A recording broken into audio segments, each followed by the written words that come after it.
So, Amphibia is really over, huh? No matter how sad this is, we absolutely can't deny that the show left us with a bang. Series finale The Hardest Thing was hands down one of the best Amphibia episodes, despite a few aspects causing questions and irritations among fans. In this video, I'm going to clear up all confusion and explain to you the genius way the final episode rounds off this masterpiece of a show. The episode kicks off where All In ended and jumps right into the action. While for the audience, the first few minutes may have felt a tad fast-paced, having waited a whole week to see this, in fact, they were paced realistically. After arriving in Amphibia, of course the Corps does not wait a single second to get its revenge, and the heroes obviously can't waste any time when it comes to saving the world either. And so, almost suddenly, we got to witness something we have been dreaming of for so long. The Calamity trio reconnects to the gems to go full Calamity power. My expectations were already pretty high, yet the real deal still goes over and beyond in a mix between the Powerpuff Girls and the Sailor Senshi. Each costume is stunning enough alone. The three of them right next to each other beats everything though. Seeing them rocket into the sky in a whirlwind of colors is pleasing to the eye and the soul. Knowing what it means that the girls are finally a team again like they used to be. Despite their past troubles, the years they had spent together weren't all for nothing, as proven by their perfectly harmonized fighting. I'd pay good money to watch another 3 seasons of just them beating up bad guys with their anime powers, not least because of their respective powers reflecting their personalities and being 100% in line with Amphibia's bizarrely epic vibe.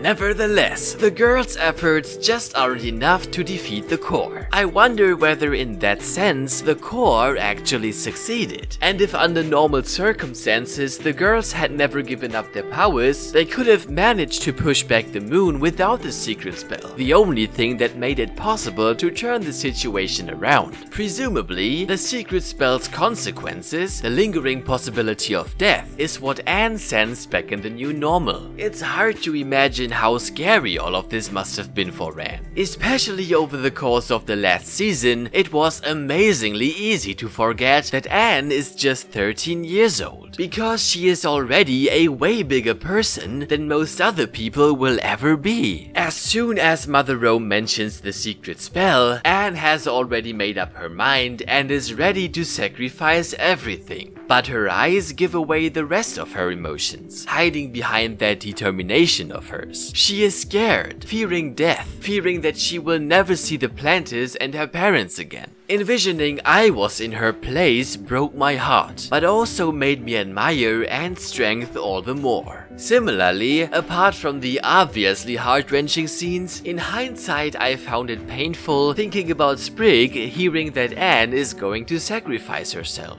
He goes up there, being well aware that he can't really do anything about it. When he reaches her, she has already activated the spell, making him realize it's too late. To make things even worse, holding Anne's hand that has already begun cracking, he was faced with the fact that she is going to die. Right there and then. Does he go back down to Amphibia because it's too dangerous up there, or because he can't stand to watch what is inevitably coming next? One way or another, he is forced to watch anyway, as Anne draws her final breath, dissolving into the same leaves she's been having in her hair ever since arriving in Amphibia. I feel like this tiny detail is supposed to be a metaphor, symbolizing that Amphibia has truly become a part of her. Man, that scene still tears me up inside. All the cheering goes quiet in an instant, as everyone realizes their hero is dying. All they can do is stand there and watch, not even fully comprehending that it's really happening. Anne, in contrast, is very aware that she does not have much time left. Still putting the well-being of the ones she loves above her own, she uses her remaining strength to tell a joke, in hopes of making everyone feel just a little bit better. Because of that, they all do this weird thing when you cry and laugh at the same time, which by the way perfectly describes how I feel about the the ending of Amphibia as a whole. The episode had me ugly crying several times, but Amphibia's typical humor still being present in the final episode really did help getting through it. I really can't believe the production crew played us like this though. The scene when Anne wakes up in the Guardian's realm right after dying really was included in the season 3B trailer, and they even added a text saying every story has its beginning and its end. Brutal. Just brutal. Anyway, Anne finds herself in a space-like realm, stars flying around and little islands with houses floating all over the place. Assuming that Anne is only taken there due to her connection to the gemstones, the other islands might belong to former Calamity power carriers, though the Guardian said most carriers used the powers for evil, so if anything, the Guardian probably only lets those stay in their afterlife that use the powers selflessly. In other words, these select few who pass the Guardian's test are rewarded with a life after death. That's extremely interesting, because the test, consisting of the gems, is the show's very base, and is all about a person's soul, proving once more that Amphibia is so much more than a silly cartoon, a piece of media with artistic value. Moreover, the afterlife is in a way equal to immortality, and in Anne's case, she could have obtained absolute power, as well as unlimited knowledge. Everything the core ever wanted. This implies that people with beautiful souls can reach places in life those who rely on force cannot. By the way, I'm convinced that this realm is a kind of life after death based on the design of Anne's room. It's heavily influenced by her memories and preferences. Basically, a personal heaven for her to feel at home in. Everything she spent a lot of time thinking about during the past year is there. Photos of her beloved friends and family, Domino, her second shoe, and access to the internet. Additionally, in order to appear visually comfortable to Anne, the wallpapers are leaf patterned and the curtains sport the flame from her shirt. Not to mention that the Guardian decides to take the shape of Domino to leisurely chat with Anne. Their appearance is a huge surprise though. For the entirety of the show, we have been lusting for more information on the gem's origin, and just ended up at a dead end every time, making it seem like their origin was never supposed to be revealed, as it was not relevant to the events in today's Amphibia. Thus, the Guardian, and them being the gem's creator, kind of came out of nowhere. Therefore, many fans' irritation about this whole part is understandable to say the least, and I agree to a certain extent. Above all, because the audience has always been showing outstanding interest in lore, it would have been nice if the Guardian had been teased earlier. Admittedly, neither in Amphibia nor on Earth anyone knows the Guardian exists, but basically no one knew the prophecy either, so a teeny tiny Guardian on a mural would have sufficed in my opinion. Not even remotely mentioning them to the audience in any way makes their introduction seem slightly too convenient though, and intended for the sole purpose of reviving Anne. Hence, the question arises whether the Guardian only became a part of the story because Anne could not be killed off for good in a Disney show, and she was originally planned to stay dead after sacrificing herself. Bringing back people from the dead is usually frowned upon, with the reasoning that the sacrifice is rendered meaningless. However, Anne's encounter with the Guardian does in fact add value to Amphibia's artistic theme. Anne refuses to become the Guardian, having become aware of her own inexperience. You don't understand how much I love this, because it clearly shows how much she has grown, and that an enormous chunk of her development occurred during this last season. Back when she came to Earth with the Plantars, she was trying to prove her change and reliability to her parents. Concurrently, we were convinced too that she had already undergone her greatest maturing process. Of course, there were and are still many more things to learn. In the hardest thing, she openly admits to having a long way to go, to never being able to bring an end to her learning. What's more, she makes the Guardian realize that they made a mistake. Even a near-omnipotent god with foresight slips up every other eon, and find themselves needing to adapt their thinking. That is the ultimate means for conveying the show's main message. And Anne being allowed to resume her life is like another subtle nod that everyone deserves the chance to become the person they aim to be. Only one question regarding the Guardian remains. Did they write the prophecy? While no one in Amphibia could have possibly seen the future, the Guardian are confirmed to have future foresight. So,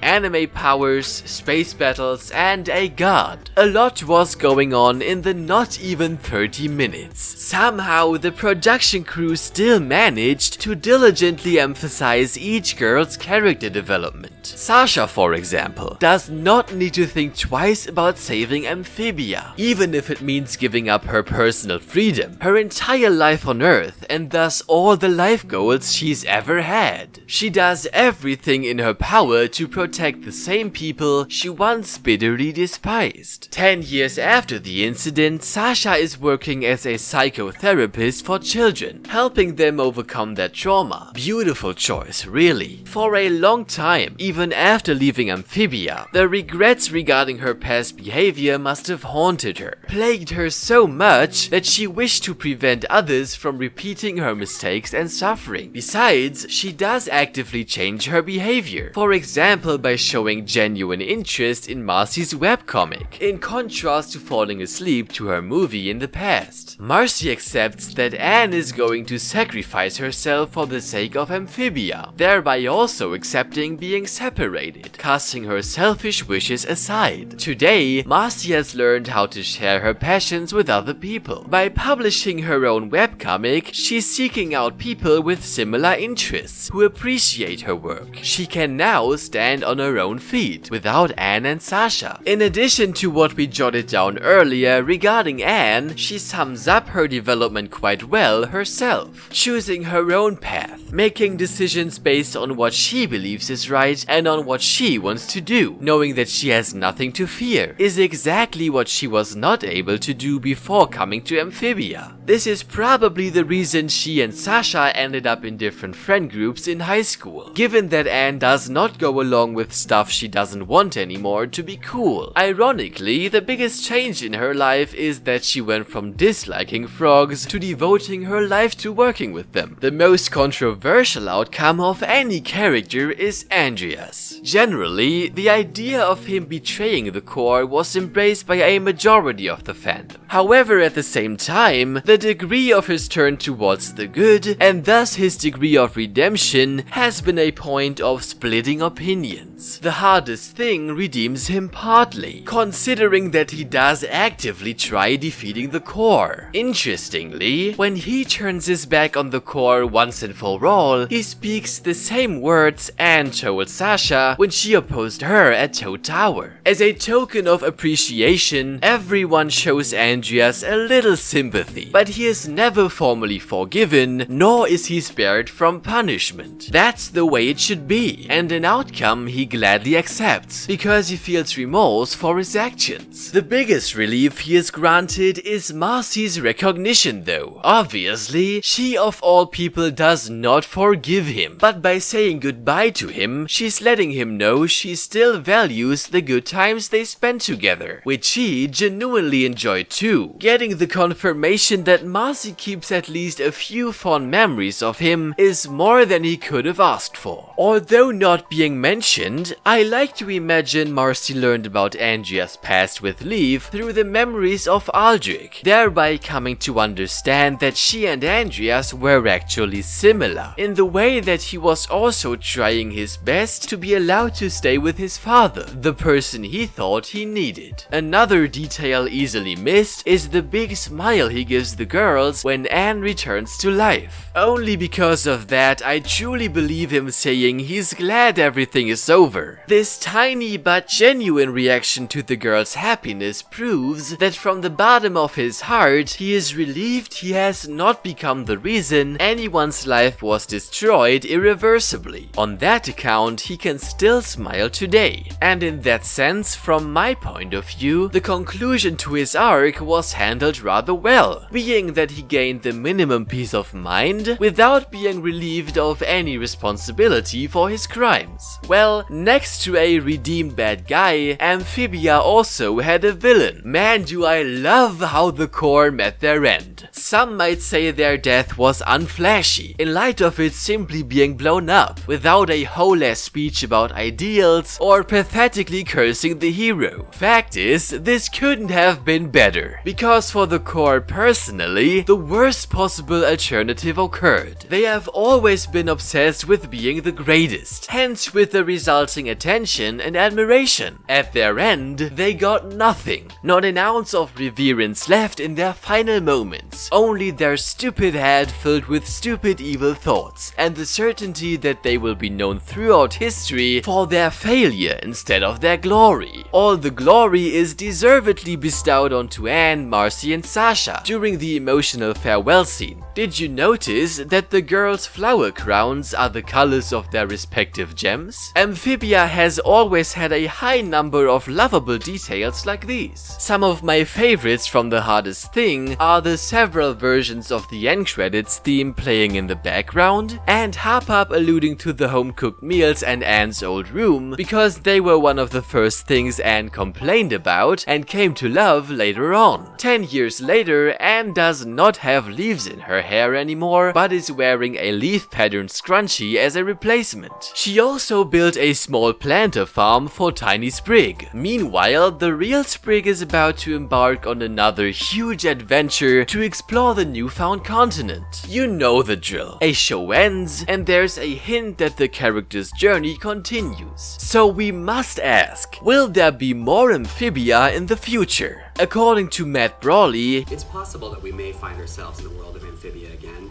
but for now, these characters will be enjoying a much-deserved rest after their crazy adventure. in other words, at this point there are no plans for another animated show, though if there ever will be any, Matt won't be opposed to making more Amphibia. Effectively, the Amphibia universe still has so much potential left, ranging from material for sequels over prequels to spin-offs, which can be produced about an enormous variety of Amphibia characters. For example, sequels can tell the story of Sprig and Ivy traveling the new continent, or even finding a way to visit the other worlds that had once been connected through the Calamity box. Alternatively, a short insight into the girl's life on Earth is plausible as well. In any case, a reunion between Anne and the Plantars is unlikely to occur, given that the danger of ruining the emotional ending is too high. It might be possible, considering that Terry managed to open a small portal to Amphibia, but the whole point was kind of that the gems and their multiversal energy were necessary for properly implemented world traveling. Admittedly, I would be super hyped if one day Sprig got notifications on Anne's old phone because Anne had been messaging it as if she was talking to Sprig, what implies that somehow a portal to Earth has been opened. Other than that, Anne could also return to the show as the Guardian in a next generation type of sequel. A perfect prequel opportunity is probably the story of Andrias, Leaf and Beryl. Similar to the Star Wars prequels, we all know the outcome, but a more in-depth view into the events and lore can be a great addition to the overall franchise. Should Amphibia ever return, you will find videos about it here at Frogtoons.